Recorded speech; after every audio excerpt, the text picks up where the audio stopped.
close texture of browns and purples from the pond on the edge of the hill. That day its beauty was an affront to me, because, like most Englishwomen of my time, I was wishing for the return of a soldier. Disregarding the national interest and everything else except the keen, prehensile gesture of our hearts toward him, I wanted to snatch my cousin Christopher from the wars and seal him in this green pleasantness his wife and I now looked upon.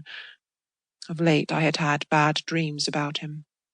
By nights I saw Chris running across the brown rottenness of no man's land, starting back here because he trod upon a hand, not even looking there because of the awfulness of an unburied head, and not till my dream was packed full of horror did I see him pitch forward on his knees as he reached safety, if it was that. For on the war films I have seen men slip down as softly from the trench parapet, and none but the grimmer philosophers could say that they had reached safety by their fall. And when I escaped into wakefulness, it was only to lie stiff and think of stories I had heard in the boyish voice of the modern subaltern, which rings indomitable, yet has most of its gay notes flattened. We were all of us in a barn one night, and a shell came along. My pal sang out, "Help me, old man, I've got no legs," and I had to answer, "I can't, old man, I've got no hands." Well, such are the dreams of Englishwomen today.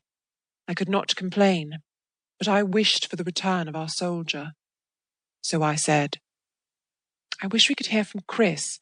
It is a fortnight since he wrote."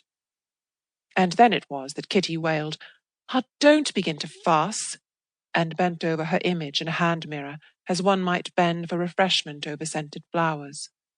I tried to build about me such a little globe of ease as always ensphered her, and thought of all that remained good in our lives, though Chris was gone. I was sure that we were preserved from the reproach of luxury, because we had made a fine place for Chris. One little part of the world that was, so far as surfaces could make it so, good enough for his amazing goodness. Here we had nourished that surpassing amiability which was so habitual that one took it as one of his physical characteristics, and regarded any lapse into bad temper as a calamity as startling as the breaking of a leg. Here we had made happiness inevitable for him. I could shut my eyes and think of innumerable proofs of how well we had succeeded, for there never was so visibly contented a man.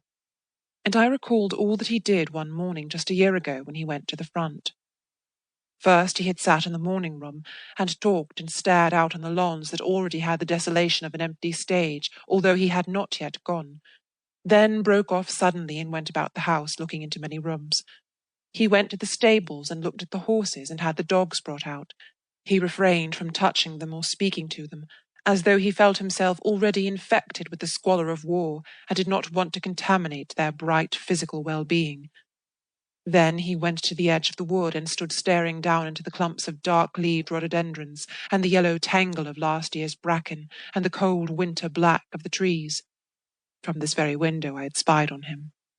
Then he moved broodingly back to the house to be with his wife until the moment of his going, when Kitty and I stood on the steps to see him motor off to Waterloo. He kissed us both. As he bent over me, I noticed once again how his hair was of two colours, brown and gold. Then he got into the car, put on his Tommy air and said, "So long, I'll write you from Berlin." And as he spoke his head dropped back, and he set a hard stare on the house. That meant, I knew, that he loved the life he had lived with us and desired to carry with him to the dreary place of death and dirt the complete memory of everything about his home, on which his mind could brush when things were at their worst, as a man might finger an amulet through his shirt. This house, this life with us, was the core of his heart. "If he could come back," I said. "He was so happy here." And Kitty answered, "He could not have been happier. It was important that he should have been happy, for you see he was not like other city men. When we had played together as children in that wood, he had always shown great faith in the imminence of the improbable. He thought that the birch tree would really stir and shrink and quicken into an enchanted princess, that he really was a Red Indian, and that his disguise would suddenly fall from him at the right sundown, that at any moment a tiger might lift red fangs through the bracken, and he expected these things with a stronger motion of the imagination than the ordinary child's make-believe. And from 1,000 intimations